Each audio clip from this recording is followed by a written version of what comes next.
Are you happy to get started, Yes, Dr. O'Connor? definitely. Fantastic. Okay.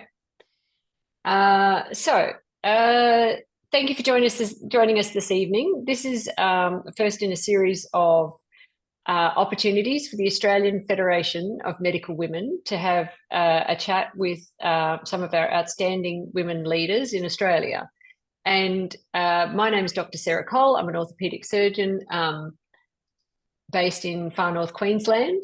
And tonight I have the great pleasure in introducing Dr. Manjula O'Connor, who is a psychiatrist in private practice with clinical and research interest in migrant women's mental health, family violence, and complex trauma and trauma therapy.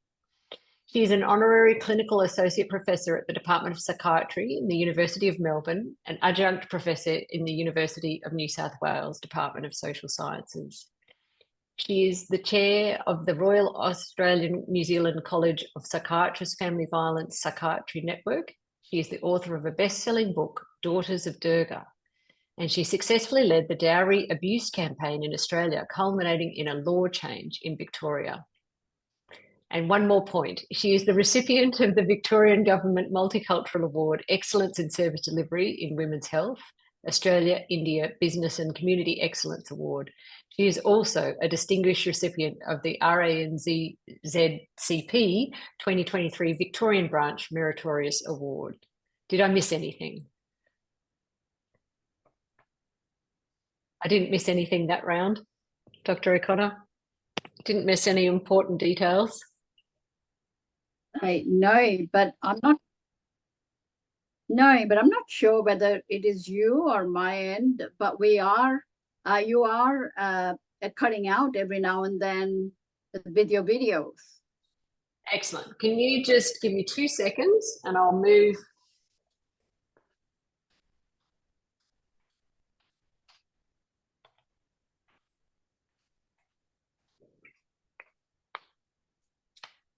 That's good feedback.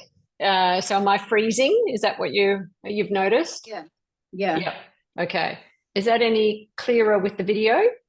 So you are okay. I think it's stabilized now. Yeah. So it was the video that was freezing, was it? Yeah, yeah. But the audio is reasonable? Yeah, audio is great. Yes. Okay, great. Unfortunately, where I'm located, the internet is not as reliable as one would expect. Yeah. So I apologize in advance, but please, if you could let me know if there's any ongoing problems. Sure, will do. So I have a number of questions that I would like to ask this evening, and then if we have time, we can probably take some questions from our audience. Yeah. So let me start. I guess I'm interested partly in your book, but what motivated you to delve into the topic of family violence in your practice and then also in writing? It all started with having to present a lecture on suicide in Indian women and finding that Indian women have the highest suicide rate. They were, this was in 2005, they were second only to the Chinese women. And generally, yeah, it's generally, so the women generally have a lower suicide rate than men. So men are actually around 12 per 100,000, and women tend to be around 6 per 100,000.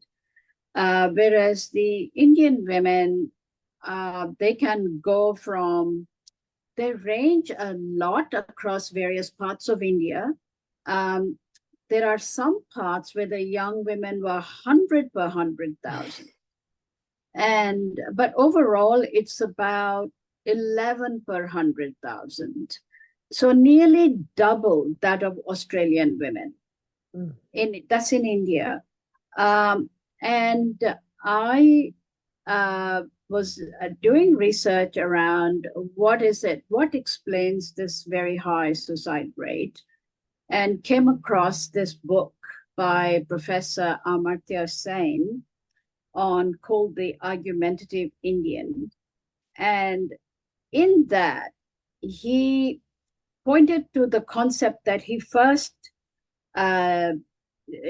invented, maybe the right word, of missing women.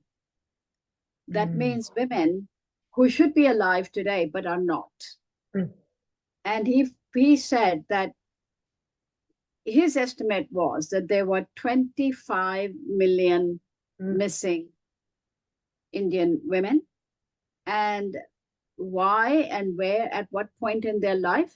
Well, it started in utero and it went right through the life cycle. And it shook me because I seriously had no idea that it was so difficult to be a woman in India. And that, even though I am from Delhi and Indian heritage, I had not come across that within my social circles, because, society is so tiered that you don't often see people outside of your social circle. And so two things happen. Firstly, a real shock. And secondly, a sense of shame that and a guilt. And then realizing that domestic violence, dowry murders, and violence against teenage girls, they were all very significant contributory factors. I started to take interest in this and went to India, and I taught there at a university in Haridwar, which is at the foothills of the Himalayan mountains, and worked with some of the organizations over there to understand, as I said in my book, the propagation of the issues at the heart of this problem, which was patriarchy and female submission, oppression. And so I thought the place to start was domestic violence. A lot of people in India were doing work on selective female abortions. Infanticide. Yeah, selective female feticide. And so I thought that was not where I wanted to focus. I just wanted to focus more around adult women's experiences and what we can do around that. And that the best place to start would be in Melbourne, because the Indian population was growing rapidly, and now Indian migrants are the largest migrant group in Australia. I didn't know that. Yeah, the current number is about 800,000 in Australia, which is about 3% of the Australian population. And so about the same time, 2008-9, the international students were started to come to Australia from China and India. And there were quite large numbers, like 2007 or 6 or 7, there were 40,000 Indian students in Melbourne alone. All over the country, I think the numbers of international students is something absolutely huge. I was surprised, about 400,000 or some number like that. And they contribute, they contribute $80 billion to Australian economy. Oh my goodness. Yeah, the Australian economy could not survive without the international students. Yeah. But then, of course, they have their issues as well. And so, can you highlight how your book addresses the challenges that women doctors encounter when dealing with family violence cases? The biggest issue is silence, and inability for women often to know that they are actual victims of family violence. So, like, I was doing a webinar today with female doctors in Brisbane, and the coercive control that can happen starts with little things, like what you can wear and where you can go, what kind of work, but in a way that sounds loving and caring and concerned. And slowly the perpetrators isolate that person from their support networks. And so for women who are migrant women in Australia, the perpetrators isolates them from their networks back home. And even networks within Australia by, diminishing their value and criticizing them. And that brings the victim under the control of the perpetrator and perpetrators, where there is extended family system. And so in the extended family system, the victim actually has to deal with at least a husband plus his mother plus his father, his sister, maybe another brother and sister's husband and all that. And so the victim, survivor, loses their own sense of identity, their own values, their confidence to speak up. And so when a doctor comes across a woman like that, you find strange kind of injuries, like a woman had injury on her thigh because she'd been pushed around by the husband.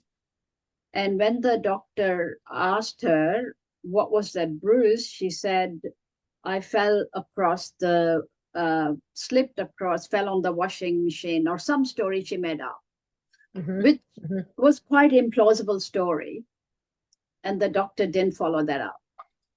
And so same for you're an orthopedic surgeon. Yes, I was just thinking about that. Go on. And that, fractures of fingers and of, falls from wrists and so being pushed around.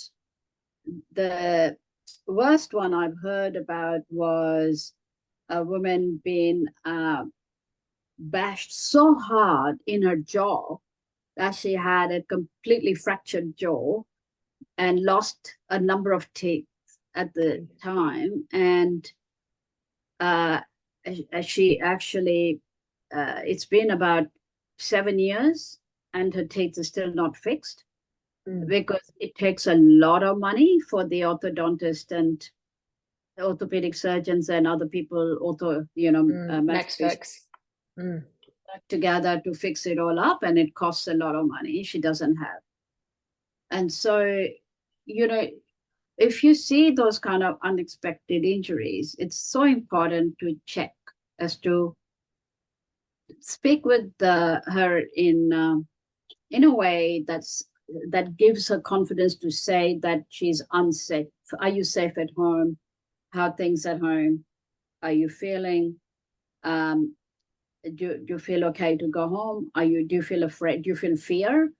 So those kind of questions that may open up the conversation in a way that is, broad question, but it can come down to she's a, victim of, most often they are victims of coercive control, being controlled, being isolated. And then the worst part about it is servitude, domestic servitude, like getting up in the morning from 6 o'clock, cooking hot breakfast for people, getting them morning tea, then packing their lunches, running to work, and running back home while she can sit down and rest. And the mother-in-law is all very tired from sitting all day. And so she actually gets to do all the cooking, housework. You know, I saw this woman from Slovakia the other day, and it was exactly the same story that I had heard from my South Asian patients. You know, it's like almost the perpetrators all learn from the same rule book. Rule book. Go on. And they are main purpose is to break. It's like breaking her back, like you would, you know, tame the animal. So she loses her self willpower, her self confidence, her judgment, social judgment, and by making sort of things like one man decided to make her go crazy. She'd bought apples and put them in the fridge. So he took the apples out and put them in the pantry. And she said, I put the apples in the fridge. The fridge. He says, I never saw them. And then he pretends to look around and he says, but they're in the pantry. And then next time he put them somewhere else. You know, making her doubt her judgment. And it does the job. It does the trick, because the women lose their self-image, their sense of self, their social judgment, their confidence, their ability to socialize with people. And like I've got this one girl whose partner is a wealthy white businessman. She's Indian. And he comes from our richest state in our country, the wealthiest, you know, millionaire state.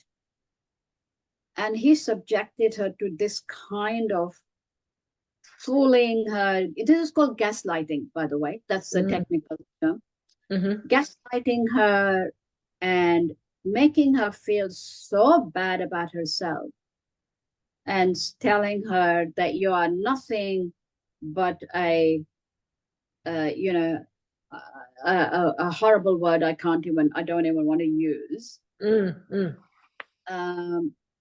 Raping her when felt like his mood, and at the same time taking her away on the most expensive holidays you can imagine, skiing across Europe, and you know, doing all this wonderful trekking, and exposing her to the most amazing experiences that she hadn't had. And so this is completely the kind of technique that brainwashing is used. And in POW, you know, in prisoner of war, you are, or the intelligence agencies that use to break down their prisoner to get the intelligence out of them by giving them love and then punishment and then threats of punishment. In the end, that person is completely broken down. You break them down, and then you brainwash it in a way and make them think what you want them to think. Gaslighting. And the other word for that is Stockholm syndrome. So basically, the prisoner becomes completely, loses what they were about in the end. And this woman now has left this man about 5 years ago, but she still is suicidal. She remains suicidal. And she remains confused about herself, and a sense of degradation and a sense of self-blame and a hatred. Why didn't I leave him earlier? And still loves him because the experiences that she had, and he let her run his very highly technical IT business. And she did it at a salary of like a 300, 400 a week, which then he would ask her to pay him in housekeeping. So, and she still loves him every now and then. Thank God, it is much less now, but the flashbacks keep coming back, and triggers happen all the time. So these people are, this is the most worst kind of abuse that can happen. And for South Asian women, the kind of abuse happens in terms of becoming so servile to their extended family and cutting off from their own parents that they may feel suicidal and they feel they may not act on it, but the suicidal thoughts are very strong, and that is where they're so vulnerable to taking their life. And research coming out from India shows that divorced women, and divorce rate is very low, 1%, or actually, so it's a lot higher. They pretend it's low. It's now about 4-5%, but the separation rate is very high. So they remain separated, but they don't call themselves divorced because the marriage is such an important seminal thing that the women actually are better off with their mental health as compared to married women. Ah, the separated women. Yeah, which is the reverse for Western countries. Ah, interesting. Oh, I didn't know that one. Yeah. And so when you say silence is the issue, and then you say finger fractures. And then you said ask them if they feel safe. So obviously, as a hand surgeon, I'm interested in finger fractures. But are you trying to say that these smaller fractures, small bone fractures, are more common? Is that what you're trying to tell me? Yeah. Yeah. So twisting the fingers. Yeah. Yeah. Right. Is more common. Oh yeah, easy. Like it's easy to do with a smaller person than you, isn't it? And so then when you say silence, you're implying that your question, are you safe at home? Is that a nice way to start the conversation? Is that your preferred way? Do you get a bit of an inkling and then? So if you get a bit of an inkling about that this fracture looks a bit wrong, it's really, why would you get a finger fracture for no good reason? That it's important to check, is everything okay at home? Did this happen to you? Did someone do this to you? Or how did it happen? So let her know that you are suspecting it. And that, I can see Magda is about to join us. And Magda will tell you that we have a research that shows that women want to be asked. Oh, really? So yes. Can you just describe that a little bit more? So research done by Kelsey Hegarty at the Melbourne University shows that women want to be asked by their GPs. They would prefer, they feel the safest with their GPs and doctors generally. Generally, really? Yeah, yeah. And they would prefer that someone asks them rather than pretend it's not there.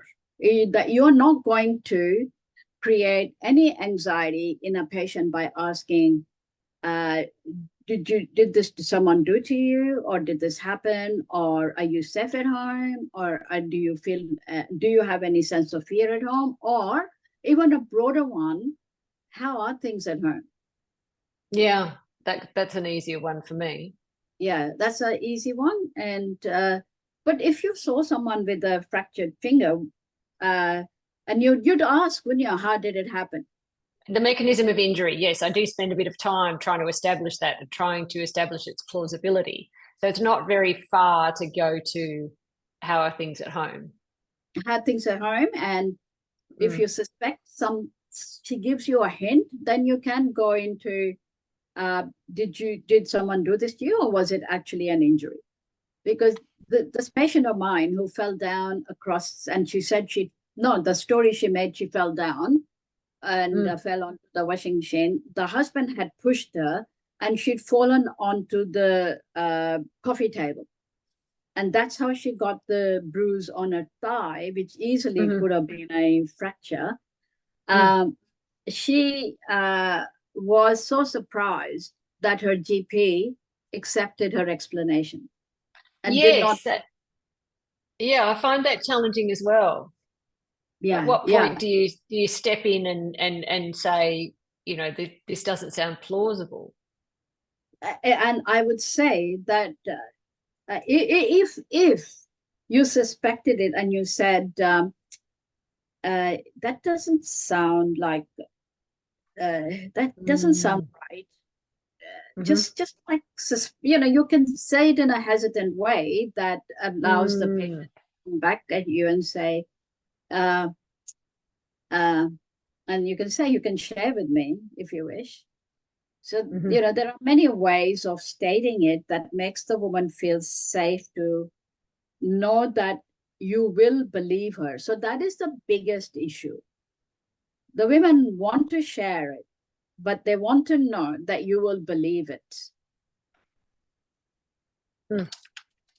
Can I take you on to my next question? And this leads on from that. How can women doctors navigate the delicate balance between professional duty, patient confidentiality, and advocacy for these victims? Yes, and so that's what I, in the end, ended up doing, because when you are seeing patients after patients after patients with similar problem, it's almost like you know, you start to think like, do I just put a band-aid and keep going, or do you step outside the clinic? Yes. Now, because the stories were so horrific, and the women themselves were so angry at their perpetrators, because most of these women that I'm talking about in my book had left their perpetrators and extended families, and they were so angry at what had happened to them, shocked, afraid, but also wanting the world to know what's happening to them. And I just thought one day, why don't we make a small documentary with it? And I contacted the SBS reporter, Luke Waters. And actually, the documentary happened because the patient who inspired me to do that was an international student. And she said that she was beaten up by her sister-in-law and her husband because she didn't want to share her income as a nurse with them. Sure. And and that they had told her that she hadn't brought enough dowry and this money belonged to them and so on. And then she said to me, you'd be surprised how prevalent this problem is amongst our students. And so, and sure enough, it was very, I was seeing women coming in with panic attacks and acute depression and PTSD going through this. And so I said to her, would you be willing to share this story? She said, I can, but I don't want to, I want to appear incognito. And so I contacted Luke Waters. I don't know why I knew him. I think he might have contacted me previously about some other issue. So I said to Luke, would you be interested in doing a documentary, a brief 10-15-minute documentary on dowry abuse? And at that time, nobody in Australia had heard about that word. And it got his interest. And so she appeared, and then that started the ball rolling, and it gave me idea that women are willing to speak out and educate the community, and they desperately wanted to do that because they felt so powerless in front of those perpetrators. So the media were interested, the women were interested, and I thought the public health duty is bigger than the worrying about the privacy. The women were not identified as, they were de-identified, but their stories were in the paper, their names were changed, and most of the women who would speak out were those who felt safe that their perpetrators would not look at this story. And they felt like, it will not, the perpetrator will not harm them, will not reach them. And so, but it was, so we did, started to do stories, but at the same time, and I also published papers in our journals of what I was saying. And then because the problem was looking acute, and because India already had a law to ban dowry in India from 1961, so I thought, why don't we get something similar happening in Australia, and started a petition to be signed by the community. And about that time, Premier Ted Baillieu, he was a premier for a short time, like about, I think, a year and a half or 2 years before he resigned in Melbourne. And his advisor contacted me and said, Premier would like to meet you and some of your girls, some of your patients. And so about 4 of my girls and I went to meet the Premier, and they told him stories, and there were about 4 other ministers in the room, and they were all very moved by it, and the Premier said he will do everything he could to help. And so he actually tabled the petition in the Parliament for us, which then got the media even more interested. And about the same time, the Age editor rang me and said, we are here to support you. And that I know, I lived in India, I know it's a problem. Because in India, dowry murder used to happen every hour, but now it's every 90 minutes. Oh, okay. Wow. So about when I started working, it was 7,700 women per year were killed in dowry. What do you mean by dowry? Yeah, what do you mean by dowry murder? What can you define what you mean? It is about husband's dissatisfaction. Yes. With the amount of gifts and the quantity of gifts brought. Yes. And repeated domestic violence as a result of it, because she refuses to ask her parents for more. Wow. And okay. Then the easiest thing for them to do was, when she was cooking, to set her alight. So these were the burning. There was a book, Brides Are Not for Burning. And so that's why I was so afraid when I saw it, when I came across it. I thought, this is going to not stop here. That the men who are the grooms, who are called the non-resident Indian grooms, settled in Australia, have got very high groom value. They have very high dowry value. they are going to offer the parents, their daughter, an amazing life in Australia.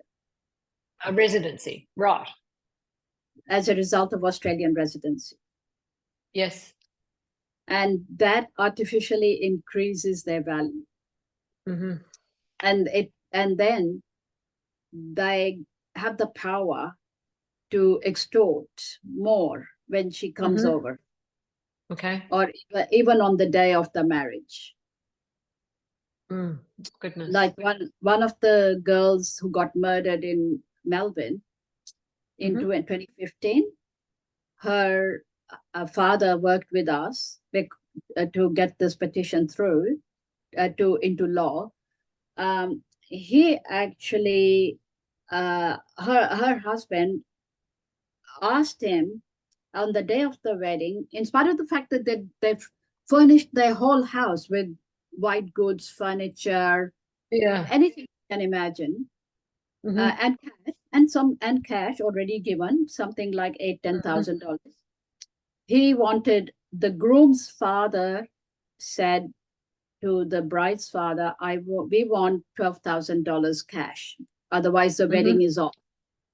On the day of the wedding, when the invitations have gone out to 500-600 people, and everything, hotel is paid off, because Indians have big fat weddings. We are all very, and there's great fun weddings, but who pays? So, and so her father said, I can't get $12,000 today. And they said, well, the wedding's off. They said, it was such a stigma and shame. He couldn't bear it. So he said, okay, I'll get it to you in 2 or 3 days' time. And so they agreed to have the wedding. But after the marriage, she came here, and there were constant demands for money, more money, more money, more money. At every function, every festival, every birthday, whatever, they've had to go and deliver gifts to her family. And so that went on for a long time, and with her beatings, and she decided to leave him. And she then, when he told her come back, she said no, and so he killed her. So that was the very clear dowry murder. And the coroner's inquest noted that in their questions, but never actually gave it any value in their summation. So it was clear that there are a lot of work in education that needs to be done, and the laws. And so, so that's how we got the law. And that's how I stepped outside of the consulting room into the public arena, but not without backlash from the patriarchs of the society.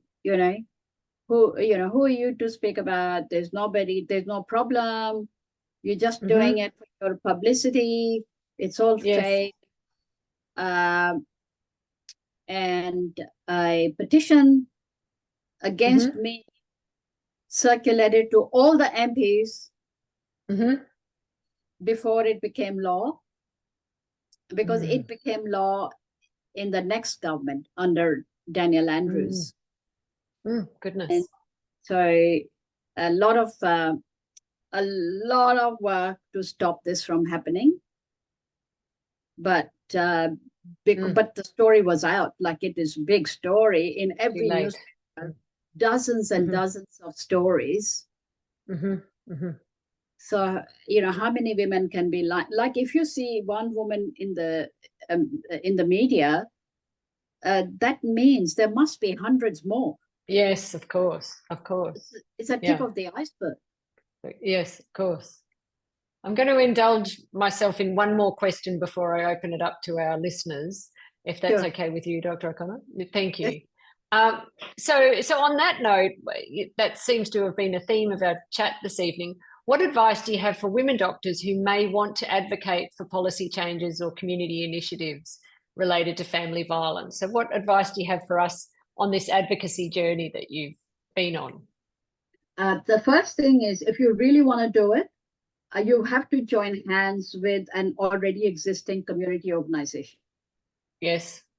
So you actually get to know what the issues are at the ground level. Because what you're seeing in the in your practice is the sharper end of it. But you want to know what's the broader issue there out in the grassroots.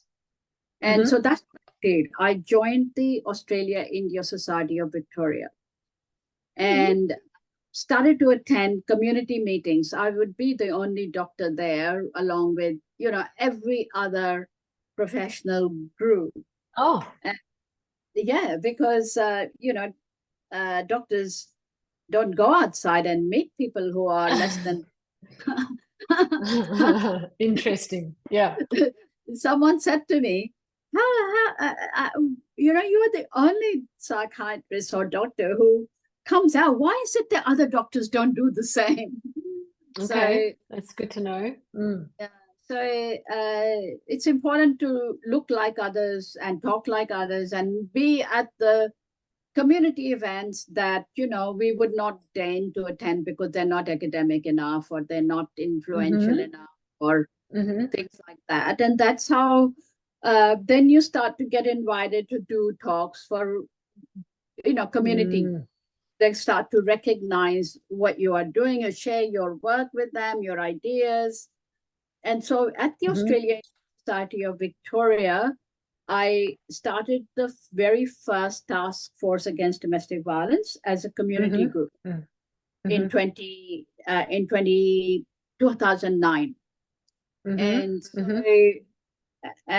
the Consul General at the time thought it was such a great idea. And in fact, the President of India even mentioned it in his citation for the organization that Australia-India Society of Victoria Task Force Against Domestic Violence is raising human rights for Indian women in Australia. And but the same organization turned against me because I was too much in the media and shaming the community, naming and shaming the community. So that was a pushback. And so I had to leave them. I said, I'm resigning, I'm leaving. And then I said, no, okay, I won't resign, I'll stay and I'll work with you. And then the president of AISV said to me, no, you're not coming back, you've resigned. So I then started with two other people, my partner, Jonathan Harrison, and another friend. We co-founded Australasian Center for Human Rights and Health, and we have achieved a huge amount in the last 12 years. I have pulled in $1 billion worth of funding and created numerous educational programs. And the last one, I've done 3 community participatory theaters where we bring the community together and create the skits that we perform in front of the community in an interactive discussion session about the skits. And so we're now making a documentary out of that. And that documentary will be a 45-minute documentary with educational tools for discussion amongst community groups. And it's an amazingly culturally accurate, nuanced, sensitive way of targeting the issues and needs of the community. And it's so good. It would be the perfect thing for Aboriginal communities. Yes, yes. And for other migrant groups. Yesterday, I was in a meeting with Family Safety Victoria, And one Somali woman said, our community is getting no funding for any education, and FGM is so rife. And I said to her, you know what? Your community will benefit from doing community theater. And so I gave it the card, and hopefully, but it's a very expensive and time-consuming educational method. So that's why I'm making a documentary. So we don't have to do it in person, but it captures everything that people need to know. And we will be screening it at the Indian Film Festival in June. Oh, so, well done. Congratulations. Thank you. We're very excited about them. Yeah, very excited about the project, and government gave us $300,000 for it. Oh, congratulations. That's just absolutely wonderful. I'm so excited to hear that. Yeah, so there is amazing beauty in stepping out of your concern into advocacy. It's very fulfilling. It's so rewarding. And to see the social change around you that is happening, which is what we want to do with family violence, to create that inclusive social change.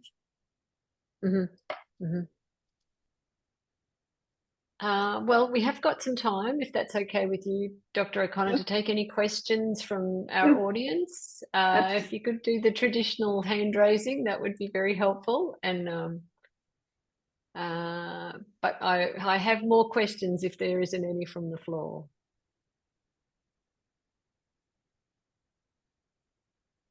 I think Magda had a hand up. I'm trying to get my hand up. Oh, here we go. Oh, Desiree, Dr. Yap is going to ask us a question. Magda, I think Magda got in first. Magda was first. Oh, that's okay. I was going to say, Manjula, just so inspirational, just amazing, and congratulations. What was it that gave you the confidence that community theatre was the way to address this in a way that doesn't make your audience uncomfortable? I mean, to bring everybody together, it's men and women of the community together listening to these stories. How did you design this, and how did you come across the idea? Hey, so this was when I was doing mental health leadership program. I was a student of the program at Melbourne Uni in 2009 and 10, and with Harry Minnis, we decided. I said to Harry that the reason I was there was because I do want to get into advocacy against domestic violence in the Indian community, because I do want to see a social change. And then we decided to do a project and working around the methodology of breaking the silence, because the silence was so profound for Indian women at that stage that hardly anyone went out to get help. I mean, silence was profound across every community in 2010. Like, we now take it for granted that people will come out for help. But at that point, it was like absolute profound silence. And I, in my naivety, thought that, good people, all good people in the community will want to change, like I want to change, see a social change. Not knowing who in the hell wants to give up their power. So anyway, so we were sitting around and trying to figure out a methodology, and we came up, I don't know, somebody said around theater, and we came up with Armenia. She was a psychologist there, interested in suicide amongst Indian students. We came up with this idea about theater, and then it became went into, there's a precedent for it. It's called Forum Theatre, that was started in 1925 by Paulo Ferreiro in one of the South American, Brazil, to advocate or bring out the issues of racism and oppression in the communities. And so we decided to take that forum theater concept. And when we started researching, we found that in India, they were already using it in a huge way in Calcutta for the previous 10 years. And so we thought that sounds like it will be acceptable. It'll be a great thing to do. But the next thing was how to do it. So we first decided to do it only with women. No men. We are so scared of men, what they'll do. So not only women. And it was a little bit difficult to recruit, but it happened. And we had 170 women who took part in 5 different performances. And we had about 8 women who were the actors, who were trained by a theater director, who went across to Calcutta and got trained in Forum Theatre. And so she came back and she trained these women, and a lot of it was silence in body images only. And then getting the community to articulate what they're seeing and recording everything, pre and post workshop questionnaires, and analyzing thematic analysis, and published those papers. And it broke the silence. It's absolutely broke the silence, but the backlash for me was I was never allowed to enter that Sikh temple again. There you go. So no Sikh temples now let me in. Yeah. That's the price sometimes of advocacy. Yeah. And so that was our very first project in 2010-11. Then we became a bit bolder because people started to talk about it. So then we did a second one in 2016 with men and women. And that was even more popular. We had about 200 people and 15 men and women that were trained as actor volunteers, and 200 people. And we filmed that, and it's a 40-minute video film that we have on our website, our NGO website. And then this one, the third one, we then got the money from the government because there was 7 women killed themselves in a row in Melbourne of Indian origin.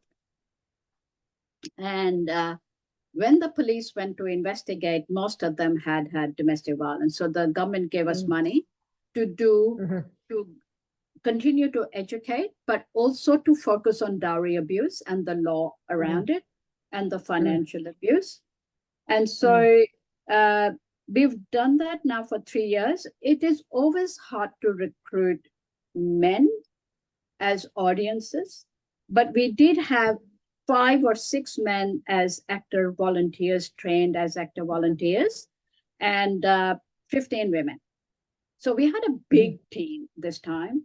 And we thought we had an embedded film crew and an embedded evaluation team. So basically, we think this will be a sustainable across the nation model for all migrant communities, but particularly for Aboriginal communities. I think it's absolutely the right thing for them, and for FGM. Really needs a lot of work there.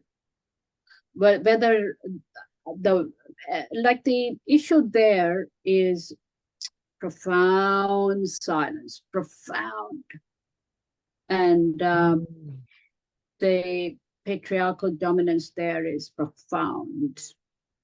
So so it's like you take one step forward, 2 step back, 2 step forwards, 1 step back. It's a very like that kind of a journey. It's a dance. It's a dance.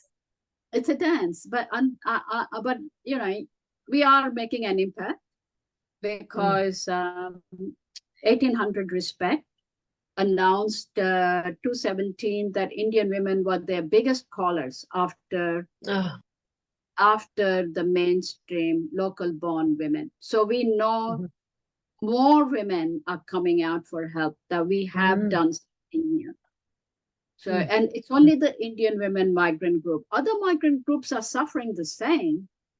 They're not coming forward. Desiree, would you like to ask a question? Thank you, Magda. That was great.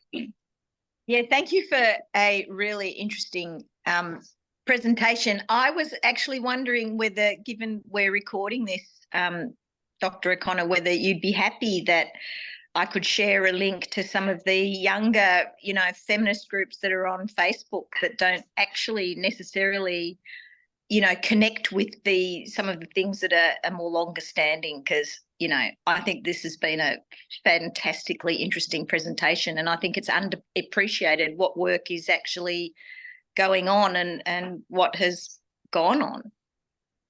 That's right. That would be an honor for me to, you know, have the younger women look at this and to say that it inspires them or it impacts their practice in any way. That would be an absolute honor. Advocacy. That would be great. Thank you, Desiree. That's a great idea. And Ira, can I get you to ask a question? Yes, thank you. Thank you so much for organizing this and for your interesting presentation, Dr. O'Connor. I'm dialing in from Brisbane, Queensland, and we have a president's chat here as well. And it's really interesting how one of the first women that I interviewed for this was a woman of Korean descent. And she has actually done the same thing as you, where throughout her whole journey, at the end, she decided to do theater and advocate and teach other, Southeast Asian the people with the Southeast Asian background. So that's really interesting. Like you say, it really goes for all cultures. Yeah. The other thing I was interested in is you mentioned the backlash you received as from the men in the Indian community. I think it's even harder for women with a different cultural background to discuss this. Do you have any tips for women who are not Indian, how to deal with the backlash of the Indian men who might not be happy with us advocating for their women? Yeah, it's a very tough question, and I don't know the answer because and that's why they are so worried is for naming and shaming from other people, you know. And so yes, it's very hard. And one of the things we do in our theater is that we don't invite other communities into this as audiences or even as actors, because that is to avoid the voyeurism aspect of it. So you can't, you know, I can say this thing is the most terrible thing that's happening to our women, and people listen to me because it's my issue as well. Exactly. Yeah. But if you stand up and say dowry abuse is terrible, people are going to say, what's your credibility here? You know, that's the problem. And I don't know what the answer is, except to say that you can certainly do it with, like if you had 3 other women who were Indian and you were part of that group, you could do it like that. So you are like, you have the insiders on side with you. So it would be best to reach out to other Indian women or other Indian doctors and work with them. And work with them. Yeah. And that, yeah. So because, you know, I'm an insider, and I have, for whatever reason, because I've been a psychiatrist for a very long time, and a lot of people know me, like I have kind of a credibility that most people don't question now. But they did when I first started. Yeah, I feel like you've earned that. Yeah, to say, who are you to speak on behalf of the Indian community? Because we are the patriarchs. We know more than you would ever know. Right? Yeah. So it's a tricky space. Yeah. I'm mindful of the clock ticking, but I'd love to hear from Laxmi. Sure. Yeah, thank you. Thank you, Dr. O'Connor. I've been following your work for quite some time. I'm a senior psych registrar in Melbourne. Oh, thank you. Excellent. Yeah, it's just wonderful to be a part of this conversation. And I guess not a question, but more a comment or sort of semi-question of hopefully hoping to fellow soon, but how can I also be a part of this sort of advocacy space and build my credibility being, you know, a registrar? How can I get more involved? So yeah, you can join.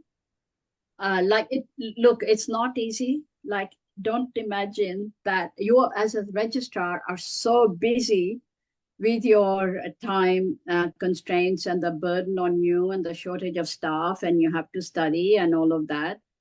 And whereas, you know, I only see patients 2 days a week, and rest of the time I do this 5 days. I work 7 days a week. My daughter is fully grown up. She doesn't need me. And that's why I can devote so much time to doing this work late at night, anytime, weekends, whatever. But if you want to, you can certainly come, and you can be a part of our next program we are doing on the 2nd of June and see what it feels like to be in a face-to-face meeting on an educational interactive workshop. Do you belong to IMDA by any chance? India? No, not yet. Okay, why don't you join it, because they are hosting it. Yeah. We have a space for 40 doctors in holding in queue. And if you want to, then I can train you as facilitator. And if we get the next lot of funding for mental health advocacy and education, then, you know, I can train. You can be one of our facilitators. We can train, but mindful of time requirements. Yeah. No, I appreciate that. Thank you, Dr. O'Connor. Oh, you're welcome. That's a marvelous. Have you? Thank you. Marvelous contribution, Laxmi. Thank you. And Magda, did you want to ask our final question for this evening before we let Dr. O'Connor go? Oh no, I think we've heard from you know, everybody. You know, I just really grateful, Manjula, that we've had you finally on AFMW's chat.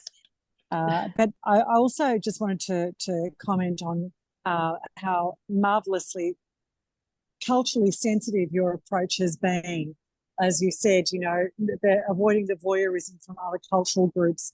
It's really important, and I think that's a significant difference between the program that you've created and some of the other programs that exist, which we're talking about cultural sensitivity, but we don't really demonstrate it as well. So well done on that, Manjula. Yeah, but you know, it's a very, like I keep saying, it's such a minefield. Like, you step in there and you don't know which way the next mine is going to be that's going to amputate you, you know? It is like that a little bit. So you just have to take the risk and be prepared. And if you're building your reputation and want to get into private practice, be careful. So, but it does work on the other side as well. Like, you know, people know what your expertise is. And so, you know, people come, they're attracted to you. And so it works both ways. Like you gain some, you lose some. Mm. Mm. And on that note, I think we've all learned a lot this evening. And one of the things that I've learned is that the women want to share and they trust us as doctors to listen. So thank you very much.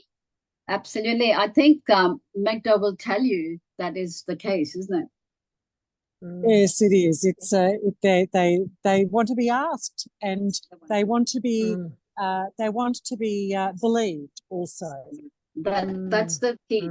Ask but believe them. That's the point. If you ask and then don't believe, and make them feel like, you know, did it really happen? And then they start to feel embarrassed and they run away. Sort of climb up. Excellent. So thank you, everyone. Thank you for coming along this evening, and thank you for being our first speaker, Dr. O'Connor. And I look forward to catching up with you, hopefully one day, face to face. Yes, definitely come to Melbourne and join one of our workshops. Can do. Thank you, everyone. Okay, bye. Have a great evening.